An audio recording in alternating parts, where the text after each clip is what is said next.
The long-awaited October 10th patch is finally upon us. Let's take a look. So in this patch we get our new comic, which we're getting a Green Lantern comic, which is exciting, very fun to see, as well as an October subscription mini set, which we'll go over all the cards we get out of that in a second. Our new daily login rewards, Omni cards have been added for leader packs, and our Dark Knights of Death Metal bundle is there, and that has some absolutely sick new leader cards. So that'll be super fun to look at. The balance changes are the big ones. That's what we're here for. That's what get the people going. And Flashpoint, as we expected, got hit, and instead of put each card in your hand, draw that many +1, it is now just draw that many, put them back and draw that many, and is now a gold instead of a bronze, which I think will help slow the game down a little bit. We were really in a little bit of an aggro. We need to always on the timer, whether it be with Cyborg or Ivy. It was always on a timer on those first few rounds, and if you fell behind early, it could kind of feel like your whole day's ruined and you just lose the match. Now things will be a little bit slower with Flashpoint moving to a gold. While I still think it's a strong card, not getting the +1 draw definitely narrows its application a little bit, so I expect to see maybe a little bit of less Flashpoint. And now we have the Hellblaze nerf that we've all been waiting for. And instead of doing 4 to all enemies, it only does 4 to the recruits and 2 to the heroes. And I think that this is probably a good place for Hellblaze to be, honestly, as I think that each class needs some kind of board clear a little bit, or board clear needs to be accessible outside of just the mass massacre, the mass removal in Tyranny. So I think this is a good place for it. I think it also kind of holds back the aggro application for it a little bit, which is probably a good thing because Energy has so much direct damage they can throw out that just having that extra 4 to each leaders, there's a lot. I mean, there's aggro decks that would run Hellblaze just for that extra damage. So I think that this is a pretty good change. I expect to still see Hellblaze as it's going to be still a pretty good board clear. It does a little bit of face damage, but it's not going to seem as oppressive as it was before. Old John Stewart, the best Green Lantern, now is reverted back to a 4-5 where he originally started in this game before he was buffed to a 5-4. So him going back to a 4-5 again kind of pumps the brakes on a little bit of direct damage that Energy can do only by 1, so I don't think this is too big of a change because a lot of times you're buffing John Stewart with your Jessica Cruz or with whatever, a lot of Green Lantern buffs out there. So I don't think the John Stewart nerf is very significant at all. And now Brainiac getting a huge buff, going from a 5-5 to a 6-7, which is pretty significant. That's a lot of extra stats they're piling on this card, and I definitely expect to see more Brainiac out there. I think that that makes him more viable to just run as a gold card, as opposed to him just being a 5-5 body. A good extra bit of draw that you can add in while actually getting a little bit of, you feel like you have some meat on the board, as opposed to just throwing the 5-5 out there and it dies. The 6-7 is going to be kind of hard to deal with, so I expect an uptick in Brainiac. That's good that Control gets a little bit more of a weapon to use, or even the high range in maybe a mid-range deck. Pretty good, especially as aggro is kind of getting a little bit of a kick down. The Shazam Ivy, Shazam Cyborg deck, I think still viable with the Flashpoint, but definitely pushing it back to being able to do that first Flashpoint on a gold turn, I think should really slow things down a little bit for a lot of things. The gameplay changes. Blue Beetle no longer activates his own abilities when you play it after the grapple gun. That was good. That probably needed to happen. I don't think that Blue Beetle was meant to activate himself. Single target recruit abilities can be cancelled after put into play. This is an awesome change, and I think this was a much needed quality of life fix. There's so many times where I would maybe, for example, John Stewart, play my John Stewart, and then like, actually I don't want to do that, and you can't pick them back up once you put them, even if you haven't selected your target. So now if you want to second guess yourself after you put a single target deploy ability down, you can, which I think is good. Most other CCGs have that mechanic, so I think that being able to pick it back up before fully playing it is a good quality of life change. And the Kyle Rayner construct now leaves the board when Kyle Rayner is transformed, which it always should have. I think Kyle Rayner reads, when Kyle Rayner leaves the board, destroy the construct. So makes sense, good to go. let's look at the mini set and the cards we'll get from the new comic now. Alright, let's look at some new cards. Very exciting. The comic reward card is Samar Lee. Deploy, you may pay a bronze and summon a Construct Alien Beast. And a Construct Alien Beast is a 5/5. Same as in Kyle Rayner. If you don't have this guy, sacrifice the beast. I think it's a pretty decent card. It worries me that even if you roll this out on turn 2, there's just so much 1 damage deal things. I don't know if this is going to see much play just because of all the batarangs and deal 1 damage that's floating around out there, but cool card. Good to see Green Lantern get a little bit more support just to see that, as Hal Jordan isn't seen a lot. But it's okay. Like I said, I don't think it's going to see much play. Alright, first up for the mini set we have Frankenstein, a 7/5 guard for silver for Might. Good to see Might getting some more cards. The 7/5 guard, this seems pretty good. Good stats for the cost, if nothing else.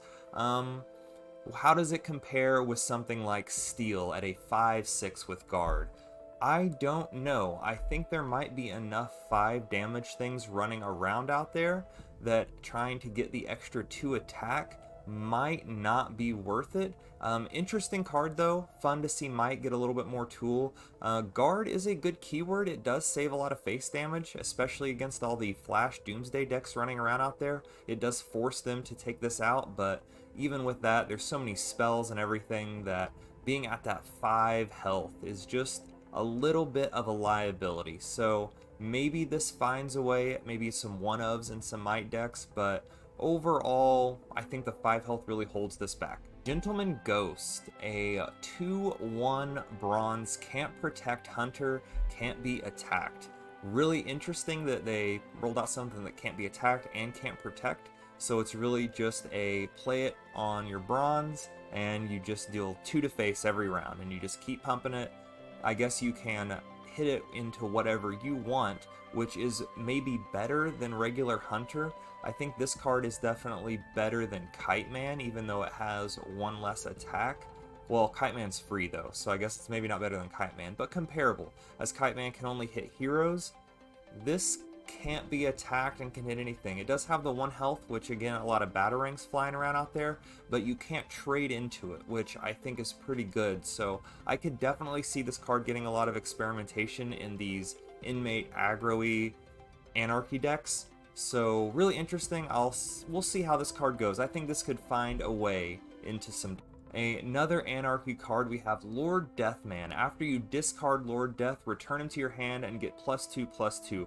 Good to see discard getting a little bit of support. The skeleton, pun intended, of discard is there in the cards that we have right now in Dual Force, but it's good to see them get a little bit more support. I don't know if this is enough to push that archetype over the edge, so maybe this card isn't good now, but in the future, this could be running around as well as any other discard and value you get out of discarding your hand comes. So we'll keep an eye on this one. I don't think right immediately it's going to make an impact, but it's cool to see them push the discard archetype.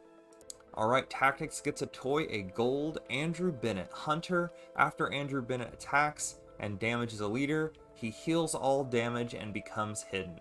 That's pretty cool. That's something, those are some words on cards that we haven't seen before. As he has Hunter, he should be able to at least get off 1 attack, and at a 6/6 body, he's fairly durable. So you hit him, you could trade with him 1 round, hit him the next round and heals the damage, but if you trade with him, will he be around? I'm not sure.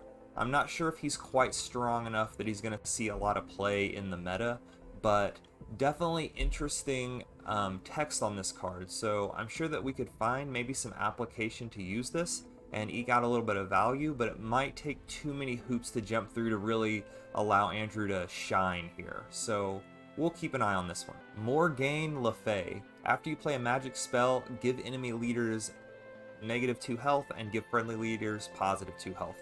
Pretty good at a 5/8 and a gold. It definitely gives the spell archetype a little bit of top end, and it's also being a tyranny card that will be interesting to fit in with your Zatanna, who also likes magical spells.